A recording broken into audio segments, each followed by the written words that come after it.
Hello, everyone. Welcome to Qobuz Live on Thursday afternoons. We do this every week, and every now and then we have one maybe on a Wednesday. But thank you for joining us today. We have a really fun show with the guys from dCS, and we'll bring those guys on camera in just a few minutes. I'll tell you a little bit about Qobuz first. We are a streaming music service. We have over 60 million tracks.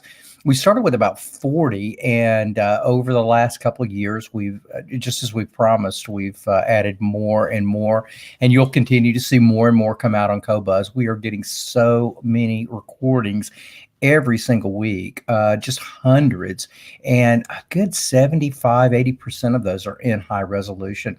We also have a download store if you happen to be of that, if you like to download music, if you like to own your own music, or you just like to support your artists more than you would ordinarily on a streaming service. We've got that capability, and you don't even have to be a member. You can just go to qobuz.com, enter the download store, and you will see some amazing recordings, obviously, but even more than that, if you look at the difference of the prices between Qobuz and most of the other streaming services, you'll find that just on an everyday basis, we're 10, 20, 30% less expensive. So we've got some really good prices if you are the kind of person that likes to download your music or own your music.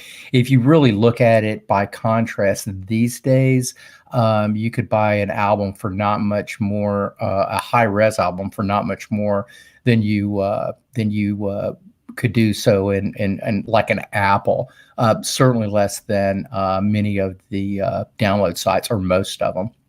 We do FLAC files up to 24/192. These are like studio grade files. Almost any DAC will resolve up to 24/192.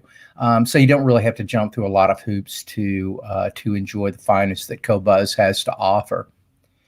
Let's see. Lastly, we just not too long ago opened up our family plan. You can get 6 of your family members on there.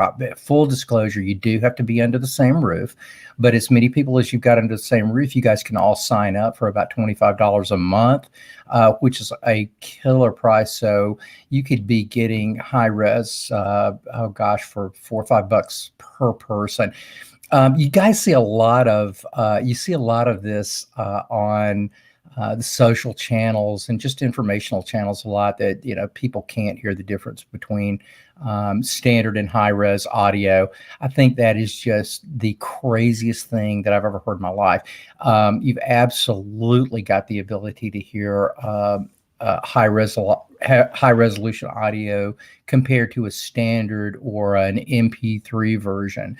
For some, it takes a little longer than others.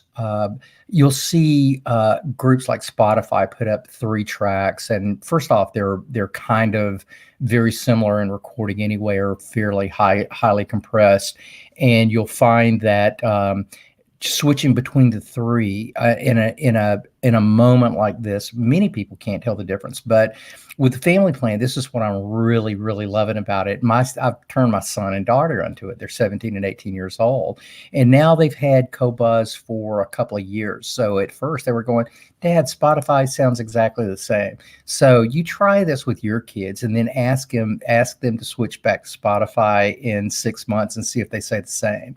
What you'll find is they feel resolution as much as they hear it.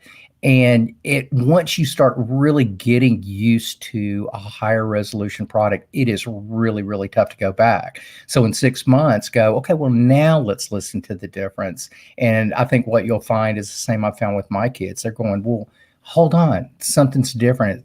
I'm not quite as involved. I don't hear quite as much. So I hope you guys certainly enjoy the high resolution that we've got. And then the last thing that I'll say, and then my guests will be in this as well, we've got a really fun section. It's my favorite section, and it's about the second highest visited spot on Qobuz, which is our playlist section. And in our playlist section, we've got a whole host of our partners' playlists, whether they be manufacturers or part of our society members, which would be retailers and people that sell the stuff, or part of the press. We've got lots and lots of partners, and we've got lots and lots of playlists. So check that out the next time you visit us. If you don't happen to have a subscription to Qobuz and you just want to check it out, we've got 30-day subscriptions.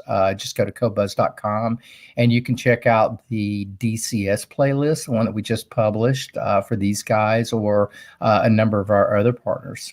So thanks for joining us, and we are going to have a fun time today because we've got a couple of guys that really stand out, not necessarily just themselves, although they're both really cool guys, but for the company that they represent. The first guy I'm going to bring on is Andy McHarg. Andy, how are you doing, buddy? So I'm good, thanks, David. How's it going? Hey, man, thanks very much for joining us. No, it's an absolute pleasure, mate. And then next, we're going to bring on an old friend of mine, John Quick. Make me sound that old. Well, you're pretty old. You're getting on I'm getting there. How you doing?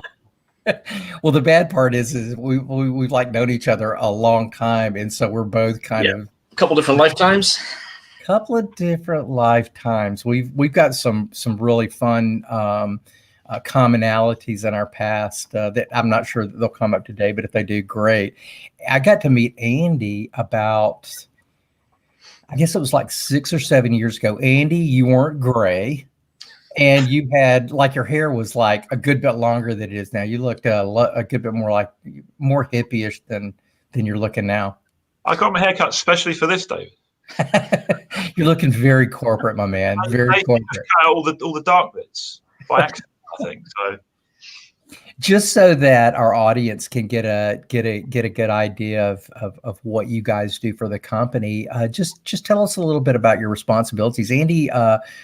Why don't you go first? Because honestly, I don't think dCS could be dCS without Andy. And I don't mean to be highly complimentary, but I have read a lot of stuff that you've written and been on panels that you've been on, and every time we're together, I am totally amazed at your level of knowledge, and not on surface, but super in-depth knowledge. So, Andy, what do you do for dCS? Oh, you see, you've built me up now. I'm gonna blush and stuff. So I am the technical director of dCS, and I joined in 1993 or something. So man and boy, as we say over here. And yeah, so I'm in charge of the software team mostly, which is doing stuff like coding FPGAs, microprocessors, DSPs. So all the filtering, all the other stuff that can go wrong, I make it go wrong. That's my job. So I think it would be probably fairly safe to say that your signature from a sound perspective would be all over dCS. Well, I hope not, because we aim not to have a signature. But yeah, I've had my input into just about every product since like 94, 95, something like that. So the first DAC, the 950, was my first audio product. So the company when I joined was actually worked in the aerospace industry, making radars and stuff for the MOD. So we kind of went into the studio market with an ADC, because the way to make an ADC is to make a really good DAC. And so we bizarrely started off making an ADC from having a really good DAC. So ADC, analog to digital converter. So the thing in the studio that turns the microphone feed into digital stuff or tapes or whatever you're feeding it with, yeah. But that's how we started, and then we moved into kind of pro DACs, pro digital to digital converters, and then from there into high end audio, which is where we mostly work now. Yeah, that's great. It's amazing to see the kind of systems you guys are in. We'll get to that in just a little bit, but it seems to be the choice of most of the very best manufacturers that are making the very best speakers and the very best amplifiers. It seems that most all of those guys, if they're the absolute top system at any show, almost every single time the digital source is going to be dCS. You guys must be quite proud of that. Absolutely. Thank you, Dave. Yeah. And then John Quick. What did you say that John has a little avatar? It's of Captain America, and I said, John, kind of a cool little avatar you got there. What did you tell me about that avatar? Well, yeah, I've been with the company since 2008, and prior to joining the company, we worked with a couple of different distributors over the years, both for pro and for consumer. And when it looked like I was going to stick around, a couple of guys, gave me that moniker. So yeah. Captain America. Yep. I love it. John said it so much. He said it so much better when we were pre-show. I said, "Oh man, really got cool avatar you've got there." And he goes, "Yeah. A lot of the guys around DCS call me Captain America." There it is. So Lego, but it's Captain America. Yeah. So welcome, John. How are you, buddy? Doing great, Dave. Doing great. Good. So prior to dCS, you had a pretty interesting history as well, and that's kind of when you and I got together. I think I was giving you a warning, and yeah, I got a lot of warnings over the years. I mean, I started off in retail just after Andy started at dCS, and I was finishing up my studies in Boston at Boston University. And I think the first time we met, you were working for a distributor called Kevro. And oh wow, yeah, that was one of the stores that I was working in. And so that was the first time, way long ago. What store was that again? That was called Fidelis up in New Hampshire. Yeah, we paid a visit, and I happened to be working at that store that day. So, yeah, that was a while ago.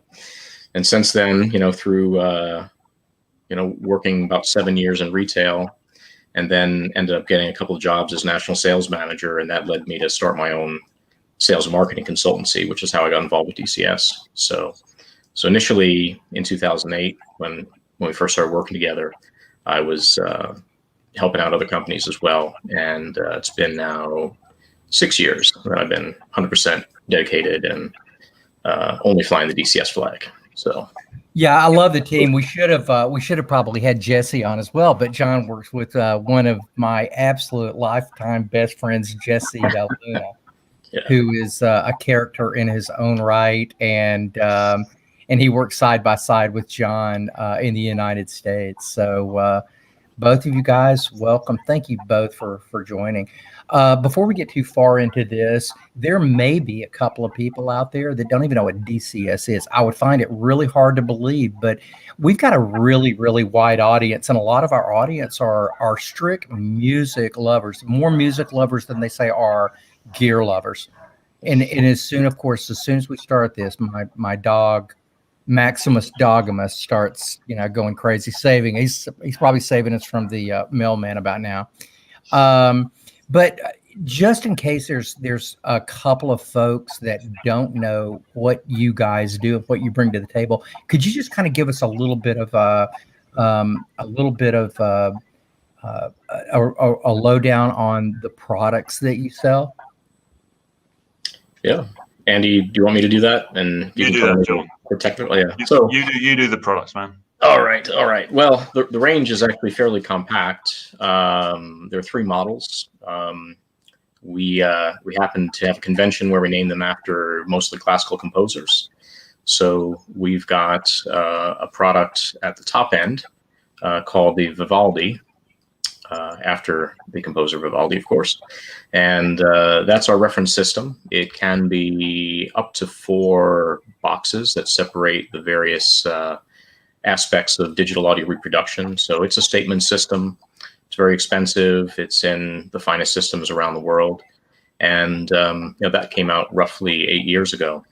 And So from there, when you say expensive with the Vivaldi, tell me, let's just go over some of this stuff. I mean, sure. I'm not embarrassed at all about the pricing because the stuff sounds incredible, but then we'll go all the way down to a product that I want to have in my house. I'd like to have all of those in there, but it's like house. How many systems can you have? Version. Yeah. So what would like a full Vivaldi stack run? Yeah. So the full system is north of $100,000 US, and you can begin with just the DAC, which has plenty of legacy traditional inputs, balanced and single-ended digital, Toslink and USB. So there are quite a few traditional options on that, and that starts at about 36,000 US.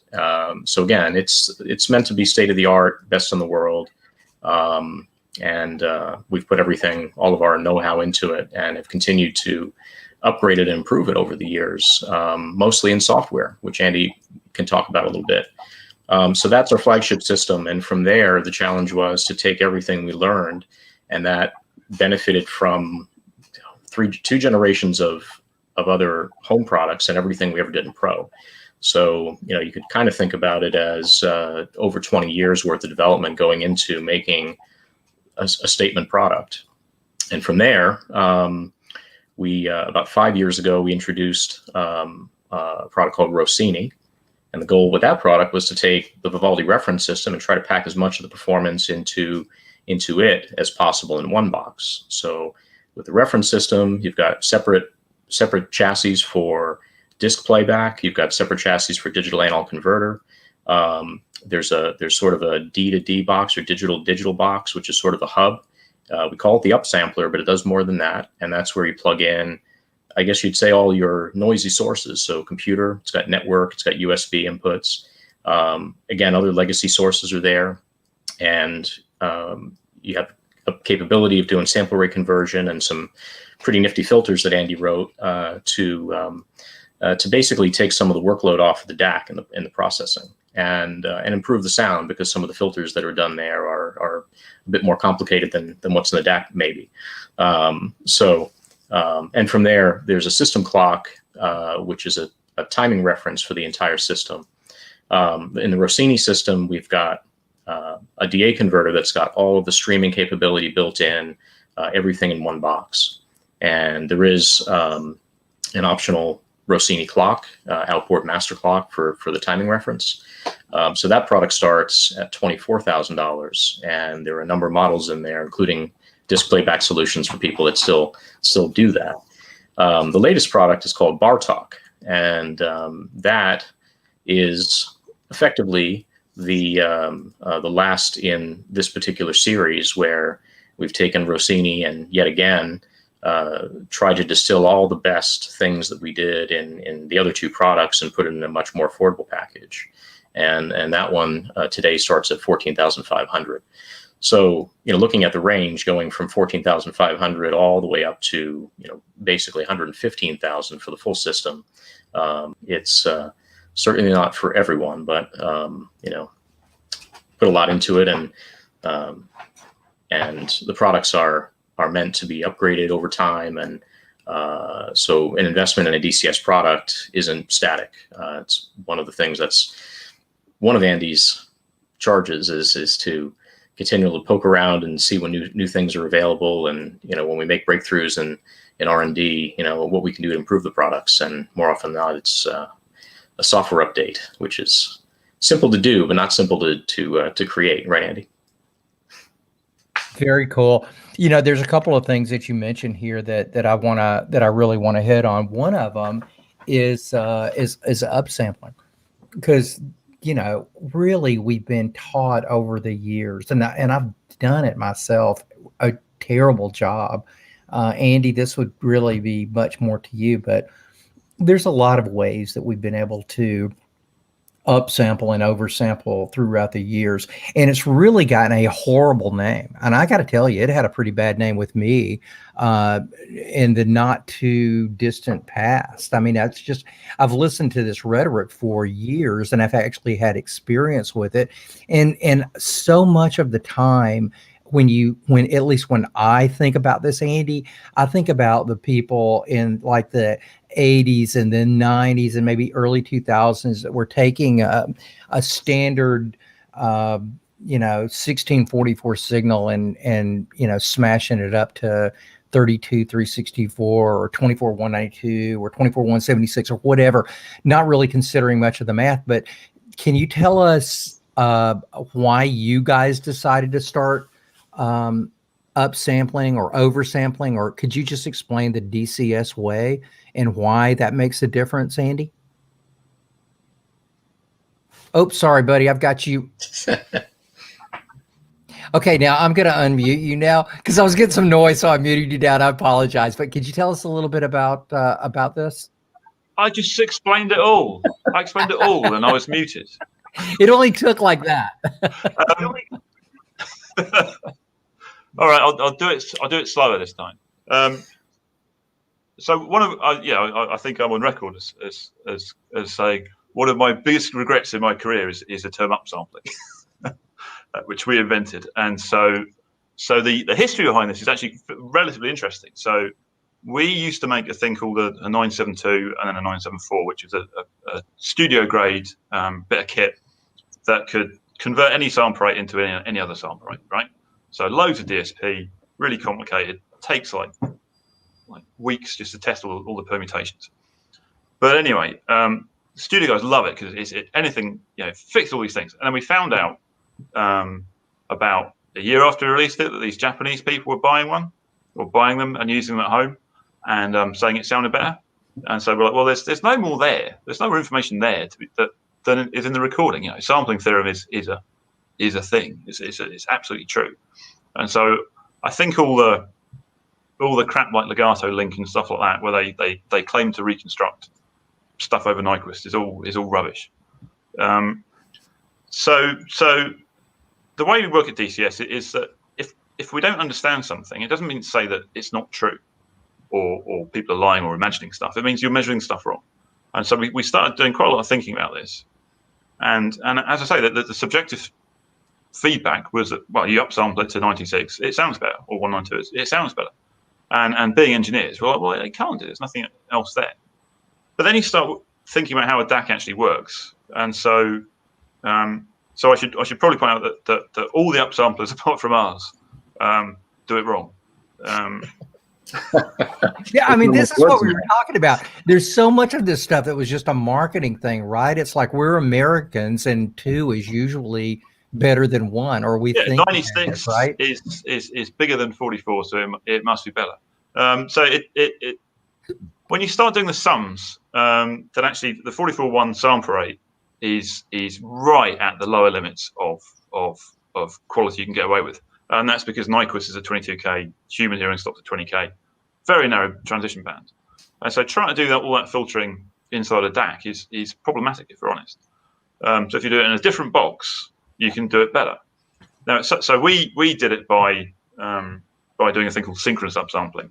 And then if you do the sums, then it actually works out that 44 to 96, for example, is 147 samples in, 320 samples out. And so with it on math works there.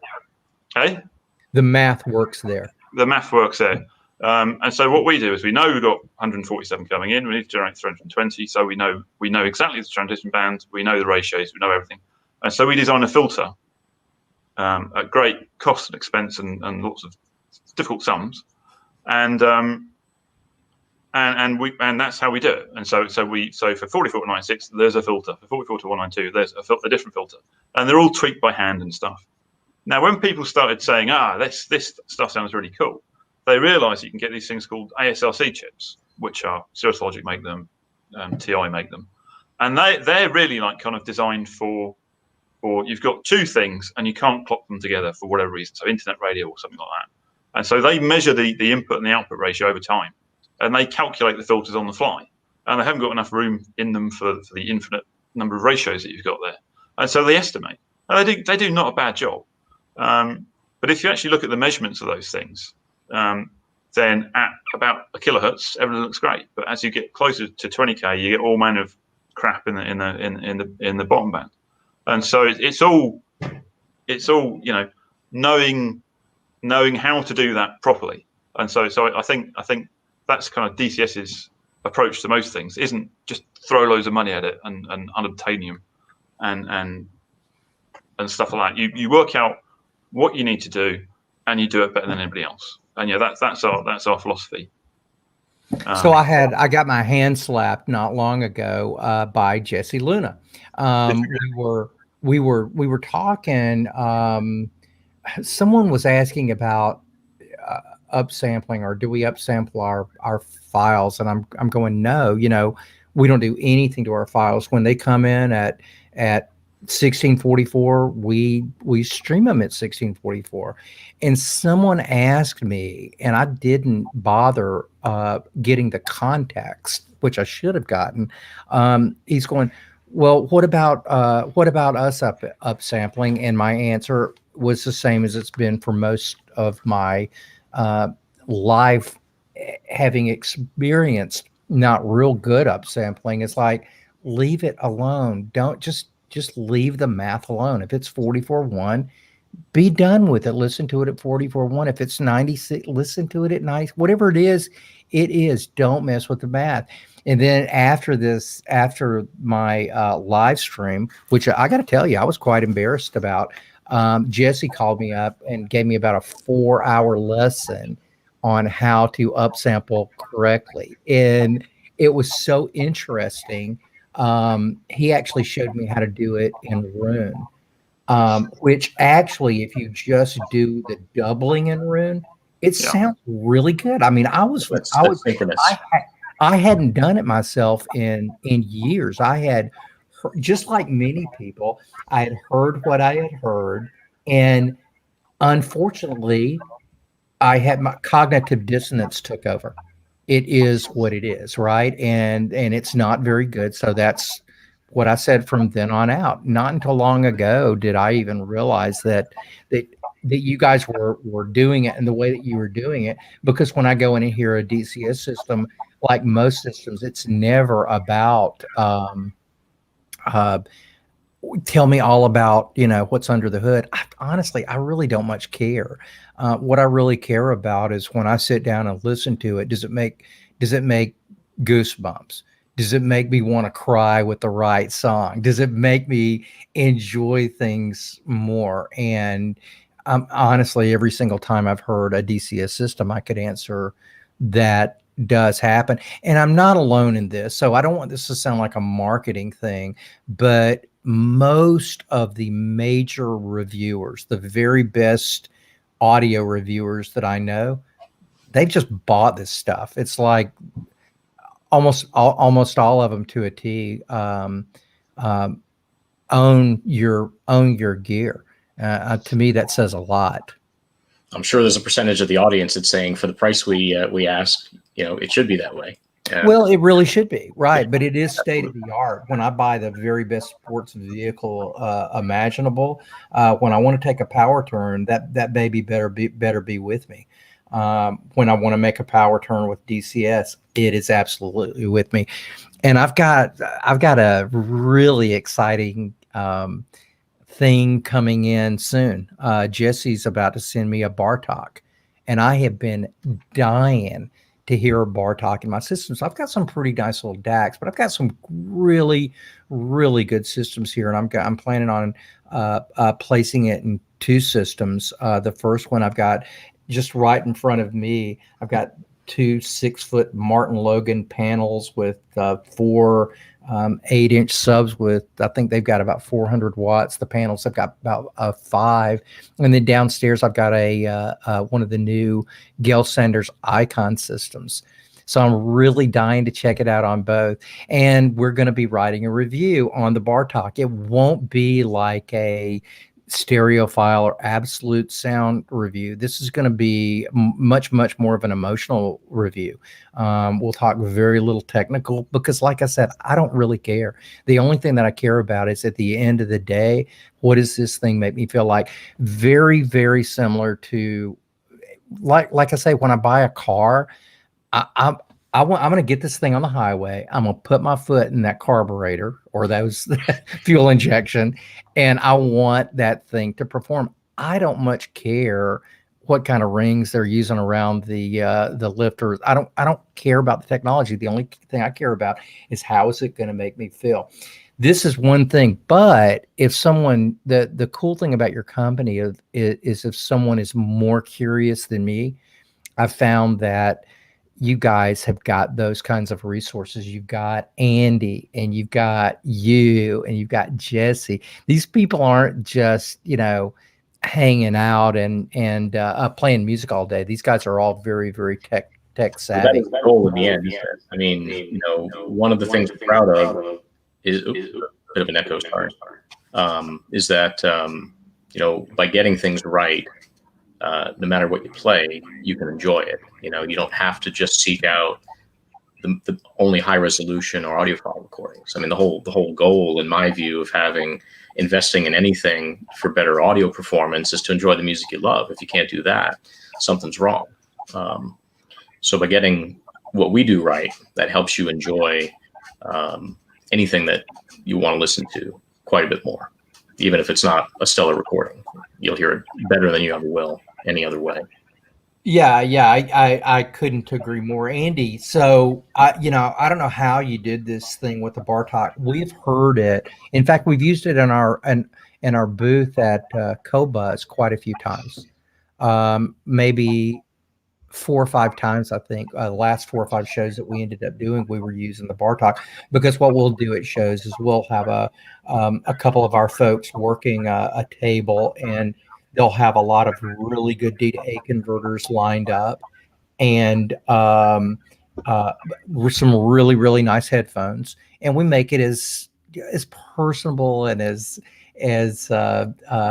realistic as we possibly can. But the big setup has always been, or at least the times we've used them, this Bartók setup, which is just totally versatile. It's a very versatile piece of gear. Andy, tell us what you were thinking when you designed this thing.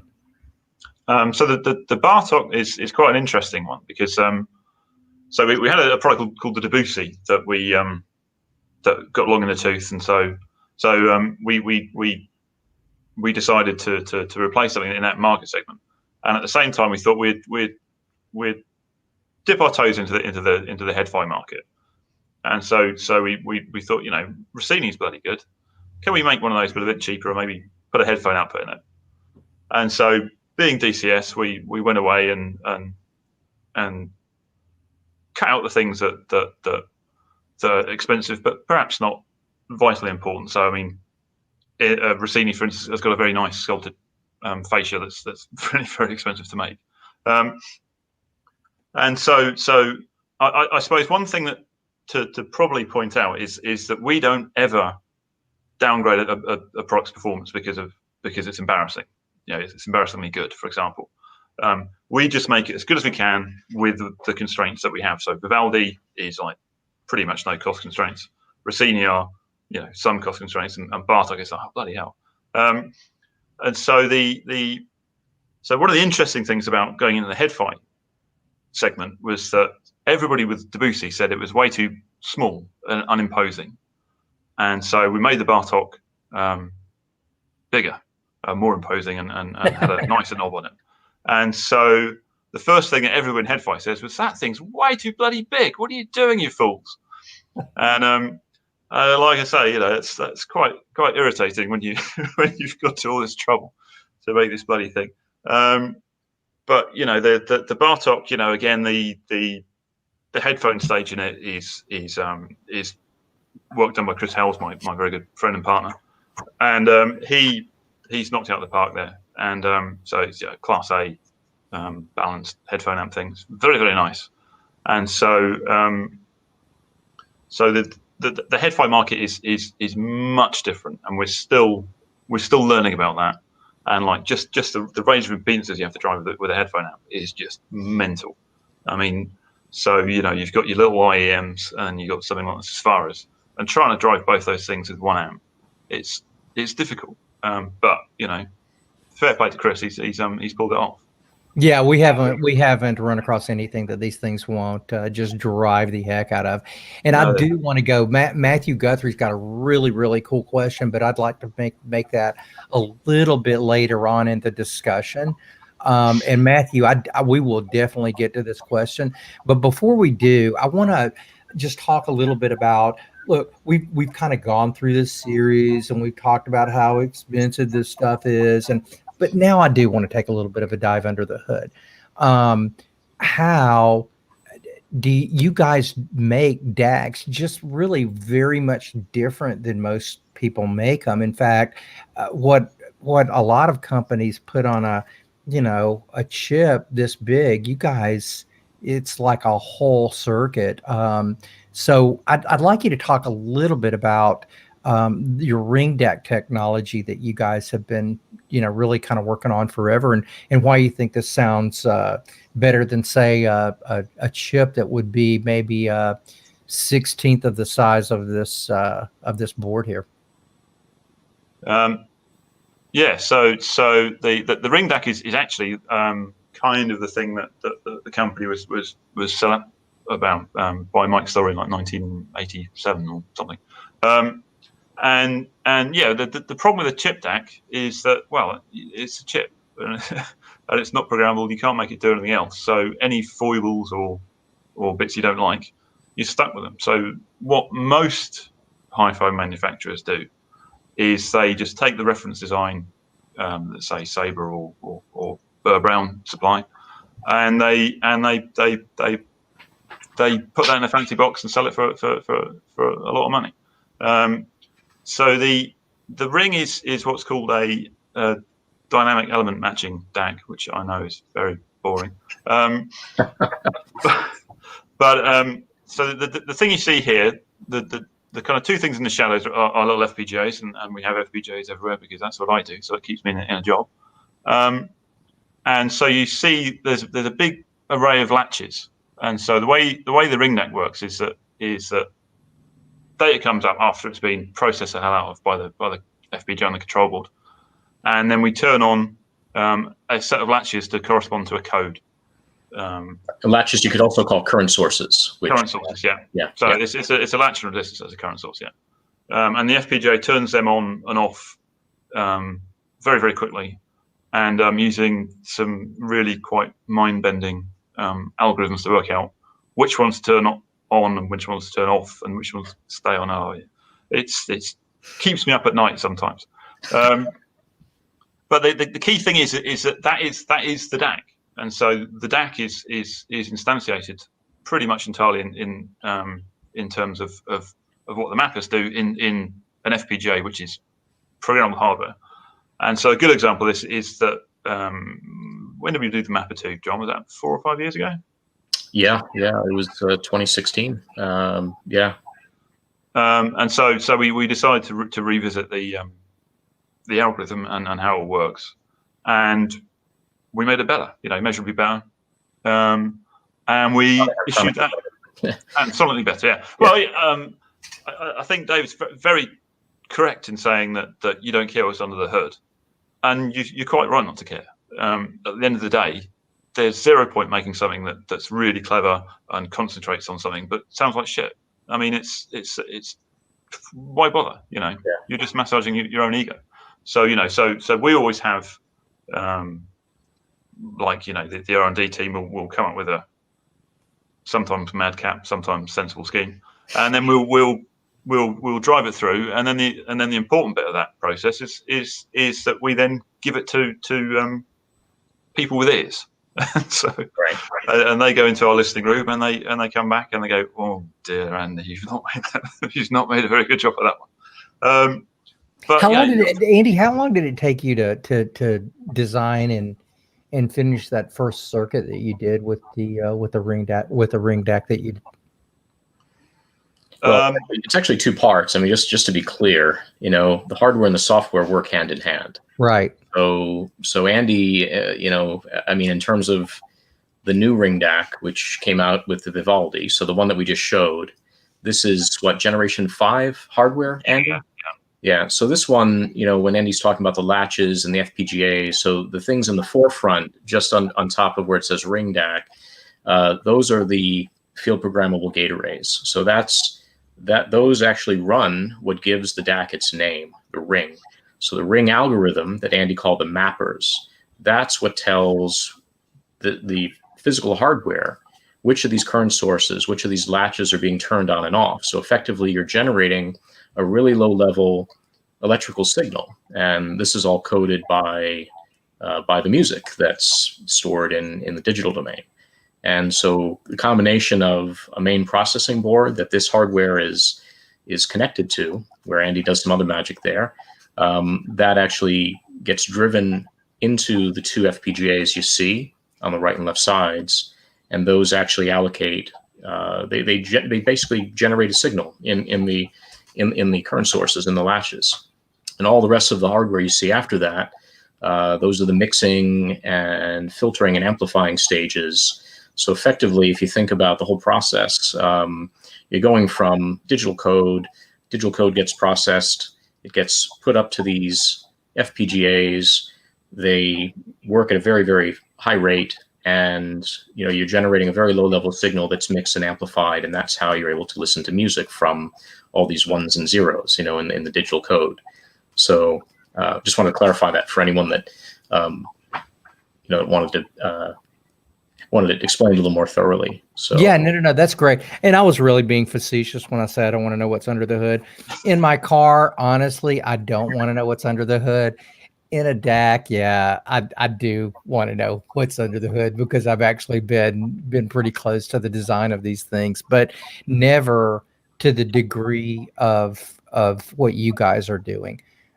Just like Andy said, I was like using 9018 or a 9028 Sabre, or it's really some you see DACs out there for $300, and it's not going to be like an FPGA or a ring DAC. It's going to be a standard single chip DAC, and you can get. Folks, I don't want you to think that you can't get great performance out of something like this. This is like next level, stuff. This is the kind of thing, just like anything, when it starts getting to this level, it's going to start getting kind of pricey. Some of my favorite speakers out there are Wilsons. I mean, and the ones I'd really like to have are about $100K. I mean, I'm not going to get them, but when you start dealing with in a barn, the very best gear in the world out there, this is absolutely right on par. So like everything else, if I may, like everything else, having a benchmark helps to improve things that are more affordable, so even in your own line. Yeah, no. And like the Bartók. The work that we've done over the years, we were one of the, if not the first company to be able to record a 24-bit signal and higher sample rates than 44.1. So, so these days, I've had a few engineers on recently. Just had Bill Schnee on not too long ago, and I just literally an hour before we got on our call, I was just talking to Cookie Marenko, and these things that have been designed for the recording side, that allow recording engineers to now have the headroom that they wish they would have always had. Now they're recording in 24 bits. And over the last 4 or 5 years, I've seen the best recordings I've ever heard in my life, bar none. Well, there's another reason for that too. It's called better practices. And, there are engineers that, all engineers should care about sound, but there's been a focused effort by some of the most renowned engineers to teach better practices to young up and coming engineers. We're talking about compression, the right use of compression. So that's part of the reason we sponsored this dCS Legends campaign, which is another thing maybe at the end we can talk about. But yeah, we can kind of talk about it now. That because it's really relative to what you guys are doing. Because if the recording isn't making it to its destination in a really high quality way, it really kind of almost doesn't matter what you do at the backside of it. It's got to be it's got to be a great recording to begin with. So I love musicians and the people recording don't care enough to make a good recording. Then what's the point of hi-fi? In the end, better headphones, better digital audio players, better digital analog converters, it means nothing. So in essence, the people that have always driven themselves to try to record the live event, that's the reason Qobuz exists, right? You're producing or distributing real studio quality recordings, the same as the artists and the engineers and the producer signs off on, and the label, So, that's what we have today. And we're kind of living in a very cool time right now. I've got to pinch myself every time I open up Qobuz. Yeah.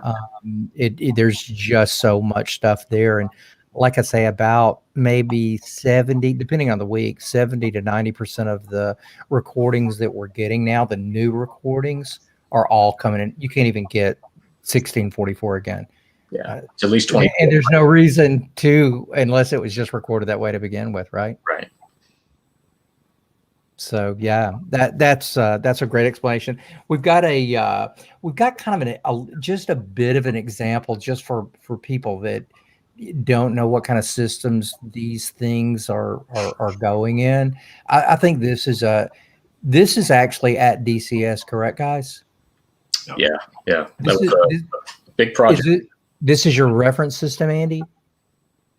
Yes, that's our listening room. So that's where all the stuff goes in to be listened to when we come up with a new design, and so it's quite frightening when you get a big bang in there, if I'm honest. But, yeah, I would love to have that fright myself. Guys, which speakers are these? They're the Wilson. Which ones? Those are the Wilson Audio Alex. The Alex. Those are what, $1.25 or so? I think they're a little less than that, but yeah, they're over 100,000. They're about 108K. And so of course, so for those who don't know, all of our equipment's off on the right side in the equipment stands, and in the listening room we have one of everything to listen to, always active and there on display. And we have visitors probably too frequently, Andy, right? Maybe not so much during COVID, but in normal times, people drop in, be it customers, distributors, dealers. We host events there at the factory for trainings. So yeah, this room was designed with the help of a good friend of the company, Brian Burdan, who owns a no kidding, California. Yeah. So he and our managing director, David Stephen, are close, and Brian lent his hand in some of the acoustic designs, and the aesthetic design is another story. But everything you see, those wood panels behind the loudspeakers and the wall behind the loudspeakers, it's all acoustically treated. But we tried to make it elegant and not look like a studio. So we wanted to make it a nice, bright, modern space, and the amplifier, which you can kind of see, it looks like it's under a screen, but that's a sound absorption panel in the middle between the speakers. That's from Dan D'Agostino, Master Audio Systems. Dan owned and ran a company called Krell for a very long time, and he's been on his own now for got to be 10 years now, isn't it, Dave, or 13, somewhere in that range. The equipment rack is from a company up in Buffalo, New York called Harmonic Resolution Systems, and all the cabling is from a company called Transparent Audio. And we also use another cable from a company called Nordos, based right here in Massachusetts, where my office is. So, and we've got other products in the factory too. As you were saying earlier in the show, so many companies use our products as a reference. I don't want to list them all, because if I forget one, I'll be embarrassed. So. Yeah. I like I say, almost any huge high-end place that you go to around the United States, there's probably, I don't know, a good couple of dozen anyway. I'm talking about the best of the best. You'll always find dCS in there. So I got to know something about this system, guys. Do you just crank that? I know I would. I would walk in there and go, those things that you see on social media sometimes, with like the Grateful Dead wall of sound or whatever it is. They go, what's the first song that you would play on this? And I'm always coming up with some kind of thing from Tool, or just something that is just gonna blast my head back, right? Love that whole techno. So I gotta know, Andy, you see that system all the time. What do you play on it? Oh, I play everything. I have a very eclectic taste in music, you might say. So, okay, what's the first thing you wanted to play on it? Now this is quite embarrassing, but the current reference track for any kind of equipment is "We Like to Party" by the Venga Boys. What did you say? What? I missed that. What is it? You said the reference track that they test everything is "We Like to Party" by the Venga Boys. It's not exactly a reference track, but there's an inside joke to that in the factory, because we have a young junior engineer who named Ben Ashcroft. He's fantastic. He's our service manager currently, and soon is going to be part of Andy's team. But he's a DJ in Cambridge at night, and Andy said, you must love techno like the Venga Boys, and that just totally got Ben all bent out of shape. So, we come up with all sorts of ways to throw the Venga Boys into things. So up until just like last week, I swear I had never heard Nickelback, but everybody is always talking about how bad these guys are. And I'm going, they just can't be that bad. So I put a post up that said, what's the first rule of Nickelback Club? And, of course, everybody's coming up with this stuff. But I'm thinking, like, if I'm in a system like that, I am going to put something on. The first thing I would put on that system would be King Crimson, the Hellhounds of Krim. And the reason that I would put that on is because, first off, it is a total acid track. I mean, this is like, if your system isn't up to snuff, it just will not do it. It will embarrass most systems. But what it is 3 drummers in front of King Crimson, and these guys are doing this back and forth polyrhythmic drum solo. They all sound like they're one drummer from a timing standpoint, but everything is coming from, all of the different angles. And I've only heard a couple of systems that could do that justice. That would be like the very first thing that I would play on that. That would be mine. We played everything. We played everything from like immense symphonies to, Boris Blank and Yellow to. I bet Yellow is crazy on that system. Oh yeah. Or even something like Mickey Hart and I don't know if you know the record Infrared Roses. I do. It only came out on CD, but man, that thing is fantastic. Or even Mickey was big. He was big into sound quality, as were, believe it or not, people don't know this, but many of the Grateful Dead recordings are off the wall. They are so good. Yeah. We've got a bunch of this stuff now in high resolution, and I was amazed at the sound quality that these guys got on a lot of their recordings.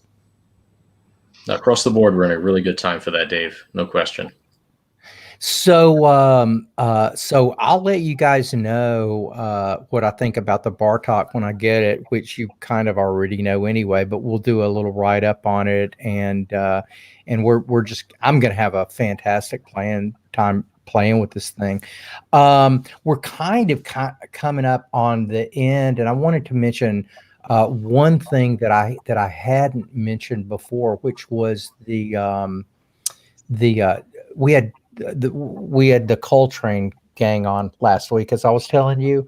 So just for anybody that doesn't know right now, before we get out of here, we're going to be having a John Coltrane seller. We are right now, and they're like 30% off. So you get high res John Coltrane giant steps for less than $8.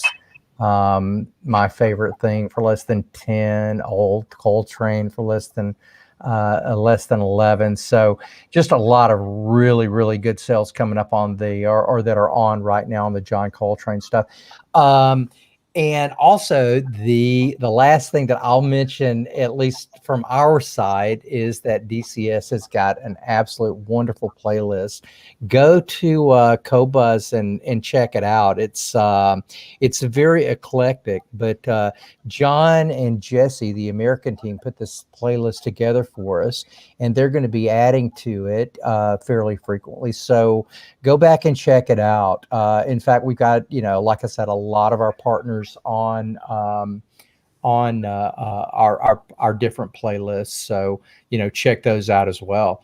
So guys, we're kind of running out. I mean, I knew this hour would pass way, way quicker than I wanted it to, but there's probably a few things that we didn't go over. What would you guys like to bring up that we just didn't quite get to? One question I think that's kind of defines who we are.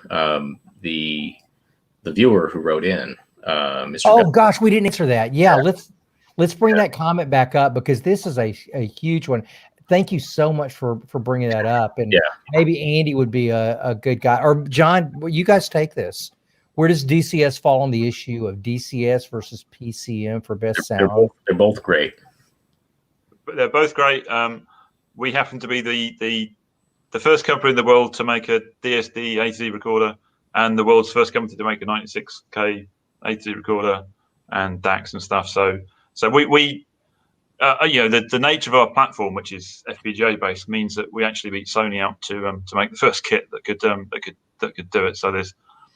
So we absolutely will not prefer one over the other. They both have their good points and bad points. So DSD is, technically speaking, inherently very linear because it's a self-referential sort of system. But DSD 64 anyway has got quite a lot of noise, high frequency noise, which sounds like it might be a bad thing, but is actually quite handy in some circumstances that are quite complicated. Does that help? So really, our answer is we're pretty agnostic. When it comes to new formats or new ways of playing back music. I mean, as Andy mentioned very early on, we're a company that likes to go away and think about things and just try to do things with the least amount of compromise, because the bottom line is in engineering, nothing is without compromise. So any engineer who ever says something's done without compromise is lying to you. Great. I'm going to keep that in mind. I'm going to keep that in mind for some of it. I've got a really good friend of mine coming on in a few weeks, Cookie Marenko, who owns Blue Coast Records. Yeah. And everything she does is in DSD. Yeah. But Cookie, when I went to work for Qobuz, I said, Cookie, I know you've never done this before, but could we get your recordings in 24/192? And Cookie, being one of the just sweetest people and one of the most talented recording engineers I've ever met, said, Dave, I'd love to be on Qobuz with you guys. No problem at all. And like with it, toot sweet, she sent us over 24/192 files. And I got to tell you, they sound fantastic on Qobuz. You guys both use Qobuz. I haven't even mentioned us really the whole time with you guys. Are you guys pleased with Qobuz? Do you like the way it sounds? Absolutely. Very much so. Yeah. I mean, for me, it's being able to find things that I may have owned on CD, many moons ago, and finding 24-bit files, in some cases finding things that were remastered, and these days remasters are pretty much 100% all sounding better. 10, 12 years ago, some of the early pioneers that were getting, mostly downloads out, they weren't all better. No, just kind of crunked and brought up, and they're just loud. Rumors is the best. That's the best example that I've got. When it was first made available in high res, it was like, please take it away. So yeah, I know what you mean, but over the last, I guess, 4 or 5 years, I think the whole industry has gotten cleaned up quite a bit, which really brings me to the point, because we get this all the time with hobbyists that are just starting into this. They're going, I want to burn I'm in the middle of burning my whole collection in, or what's the best software to use to burn your collection in. So I'm in the middle of writing an article right now that says, here's the best way to rip your CD collection and save your metadata, and then here and why you never want to do that. So you just absolutely have to, because you're going to get heartbroken at some point. I did the whole thing. I did my whole thing like 10 years ago. I was so Mr. Cool, and like in 4 years, the whole hard drive crashed, and I had it even backed up, right? And all the metadata it never made it to the right place. And so I just tell people these days, only record, only rip onto a hard drive what you can't get streaming, because most of the time you can find it in streaming that is at least in the quality you've got, but probably these days you're going to find it in a 24-bit version that the record companies have now given us. But just I think everything is coming together. All the planets are lining up for high resolution streaming, going into a high resolution system like dCS. Yep. And that's it. Guys, I want to thank you both for being on the show. I'm going to end the broadcast. We'll still be in this room, so you guys hang out a little bit, and we'll get together and I join Andy with a beer. We might tell some lies together. Everyone, thank you so much for joining us. It's been a real pleasure having you, as always.